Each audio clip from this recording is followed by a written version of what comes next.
Hi all, welcome back to my YouTube channel. Last ವಿಡಿಯೋಗೆ ತುಂಬ ಚೆನ್ನಾಗಿ ರೆಸ್ಪಾನ್ಸ್ ಮಾಡಿದ್ದೀರಾ. Thank you so much. ಎಲ್ಲರೂ ಕೂಡ ಯಾವಾಗಲೂ ಹೀಗೆ ಸಪೋರ್ಟ್ ಮಾಡ್ತಾಯಿರಿ. ಸೊ ಇವತ್ತಿನ ವಿಡಿಯೋ ಬಂದುಬಿಟ್ಟು ಬಿಗಿನರ್ಸ್ ರೆಸಿನ್ ಆರ್ಟ್ನ ಸ್ಟಾರ್ಟ್ ಮಾಡಿದಾಗ ಏನೆಲ್ಲ ಕಾಮನ್ ಮಿಸ್ಟೇಕ್ಸ್ನ ಮಾಡ್ತಾರೆ ಅಂತ ಹೇಳ್ಕೊಡ್ತೀನಿ.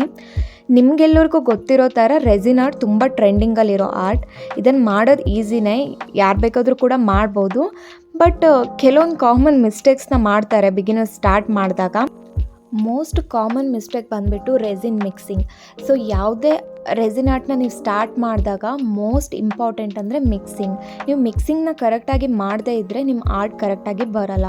ಸೊ ರೆಸಿನಲ್ಲಿ ತುಂಬ ವೆರೈಟಿ ಇರುತ್ತೆ. 3:1 ಇರುತ್ತೆ, 2:1 ಇರುತ್ತೆ. ಸೊ ನೀವು ಯಾವುದನ್ನು ಚೂಸ್ ಮಾಡ್ತೀರೋ ಅದ್ರ ಮೇಲೆ ನಿಮ್ಮ ಆರ್ಟ್ ಡಿಪೆಂಡ್ ಆಗುತ್ತೆ. ಮಿಕ್ಸಿಂಗ್ ತುಂಬ ಇಂಪಾರ್ಟೆಂಟ್.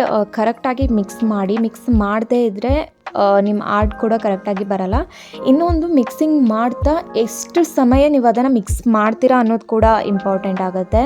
ಮಿನಿಮಮ್ 2 to 3 minutes ನೀವು ರೆಸಿನ್ ಮತ್ತು ಹಾರ್ಡ್ನರ್ನ ಮಿಕ್ಸ್ ಮಾಡಲೇಬೇಕು. ಇಲ್ಲಾದರೆ ನಿಮ್ಮದು ಔಟ್ಕಮ್ ಅಥವಾ ನಿಮ್ಮ ರಿಸಲ್ಟ್ ಏನಿರುತ್ತೆ ಅದು ಚೆನ್ನಾಗಿ ಬರೋಲ್ಲ. ಸೊ ಮಿಕ್ಸಿಂಗ್ ಕರೆಕ್ಟಾಗಿ ಮಾಡ್ಕೊಳ್ಳಿ. ಇನ್ನು ಸೆಕೆಂಡ್ ಬಂದುಬಿಟ್ಟು ಮೋಲ್ಡ್. ನೀವು ಯಾವ ಮೋಲ್ಡ್ನ ಚೂಸ್ ಮಾಡ್ತೀರಾ, ಸೊ ಮೇಕ್ ಶ್ಯೂರ್ ಆ ಮೋಲ್ಡ್ ಕ್ಲೀನ್ ಆಗಿರುತ್ತೆ ಅಂತ. ಡಸ್ಟ್ ಇರಬಾರ್ದು. ಡಸ್ಟ್ ಇದ್ದರೆ ನಿಮ್ಮ ರೆಸಿನ್ ಆರ್ಟ್ ಚೆನ್ನಾಗಿ ಬರೋಲ್ಲ. ಸೊ ಮೋಲ್ಡ್ನ ಕರೆಕ್ಟಾಗಿ ಕ್ಲೀನ್ ಮಾಡಿಕೊಂಡು ಆರ್ಟ್ನ ಸ್ಟಾರ್ಟ್ ಮಾಡಿ. ಇನ್ನೊಂದು ಪಾಯಿಂಟು ನಾನು ಆಗಲೇ ಮಾಡ್ತಿದ್ದೆ. ಸೊ ಮೆಷರ್ಮೆಂಟ್ ಕರೆಕ್ಟಾಗಿ ಇರಬೇಕು. ಫಾರ್ ಎಕ್ಸಾಂಪಲ್, ಈಗ ನೀವು ರೆಸಿನ್ ಮತ್ತು ಹಾರ್ಡ್ನರ್ನ ಮಿಕ್ಸ್ ಮಾಡ್ತಿದ್ದೀರಾ ಅಂದರೆ, ನಾನು ಆಗಲೇ ಮೆನ್ಷನ್ ಮಾಡ್ದಂಗೆ ರೆಸಿನಲ್ಲಿ ತುಂಬ ವೆರೈಟಿ ಇರುತ್ತೆ. 2:1, 3:1. ಸೊ ಈಗ ನಾನು ಯೂಸ್ ಮಾಡ್ತಾ ಇರೋದು 2:1. ಈಗ 40 ಗ್ರಾಮ್ನ ನೀವು ರೆಸಿನ್ನ ಹಾಕಿದ್ದೀರಾ ಅಂದರೆ ಅದಕ್ಕೆ 20 ಗ್ರಾಮ್ನ ನೀವು ಹಾರ್ಡ್ನರ್ನ ಮಿಕ್ಸ್ ಮಾಡಬೇಕಾಗತ್ತೆ. ಸೊ ಇದು ತುಂಬ ಅಂದರೆ ತುಂಬ ಇಂಪಾರ್ಟೆಂಟ್ ಆಗುತ್ತೆ. ಒಂದು ಸ್ವಲ್ಪ ಹಾರ್ಡ್ನರ್ ಜಾಸ್ತಿ ಆಯ್ತಂದ್ರೂ ನಿಮ್ಮದು ರೆಸಿನ್ ಕೆಡೋ ಚಾನ್ಸಸ್ ಇರುತ್ತೆ. ಸೊ ಮೆಷರ್ಮೆಂಟ್ನ ತುಂಬ ಕರೆಕ್ಟಾಗಿ ತಗೊಳ್ಳಿ, ಅಳತೆನ ಪ್ರಮಾಣದಲ್ಲಿ ತಗೊಳ್ಳಿ. ನೆಕ್ಸ್ಟ್ ಬಂದುಬಿಟ್ಟು ಎಷ್ಟೊತ್ತು ನಾವು ಒಂದು ರೆಸಿನ್ ಆರ್ಟ್ನ ಡ್ರೈ ಆಗಲಿಕ್ಕೆ ಬಿಡಬೇಕು ಅಂತ.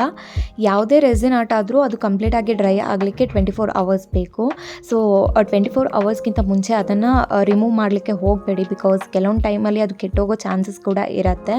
ಸೊ 24 hours ಅದನ್ನು ಕಂಪ್ಲೀಟಾಗಿ ಡ್ರೈ ಆಗಲಿಕ್ಕೆ ಬಿಡಿ. ಗೊತ್ತಾಯ್ತಲ್ಲ ಏನೆಲ್ಲ ಕಾಮನ್ ಮಿಸ್ಟೇಕ್ಸ್ನ ಬಿಗಿನರ್ಸ್ ಮಾಡ್ತಾರೆ ಅಂತ. ಸೊ ಫಸ್ಟ್ ಬಂದುಬಿಟ್ಟು ಪ್ರಾಪರ್ ಮಿಕ್ಸಿಂಗ್. ಸೆಕೆಂಡ್ ಬಂದುಬಿಟ್ಟು ಮೆಷರ್ಮೆಂಟ್, ನೀವು ಕರೆಕ್ಟ್ ಅಳತೆಯನ್ನು ತೊಗೋಬೇಕಾಗತ್ತೆ. ಥರ್ಡ್ ಬಂದುಬಿಟ್ಟು ನೀವು ಮಾಡೋ ವರ್ಕ್ ಸ್ಪೇಸ್ನ ತುಂಬ ಕ್ಲೀನಾಗಿ ಇಟ್ಕೋಬೇಕಾಗತ್ತೆ.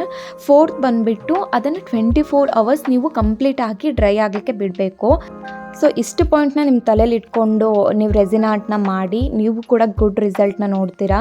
ನೀವು ಮಾಡೋ ಆರ್ಟ್ ಕೂಡ ತುಂಬ ಚೆನ್ನಾಗೇ ಬರುತ್ತೆ.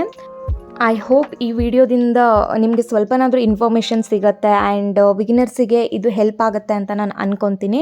ಮತ್ತಷ್ಟು ಆರ್ಟ್ ಬಗ್ಗೆ ವೀಡಿಯೋಸ್ನ ಹಾಕ್ತೀನಿ. ಸೊ ಎಲ್ಲರೂ ಇದೇ ಥರ ಸಪೋರ್ಟ್ ಮಾಡಿ. ನನ್ನ ವೀಡಿಯೋಸ್ ಇಷ್ಟವಾದಲ್ಲಿ ಪ್ಲೀಸ್ ಲೈಕ್ ಮಾಡಿ, ಶೇರ್ ಮಾಡಿ ಆ್ಯಂಡ್ ಸಬ್ಸ್ಕ್ರೈಬ್ ಮಾಡಿ. ಅಂಟಿಲ್ ನೆಕ್ಸ್ಟ್ ಟೈಮ್, ಬಾಯ್, ಟೇಕ್ ಕೇರ್.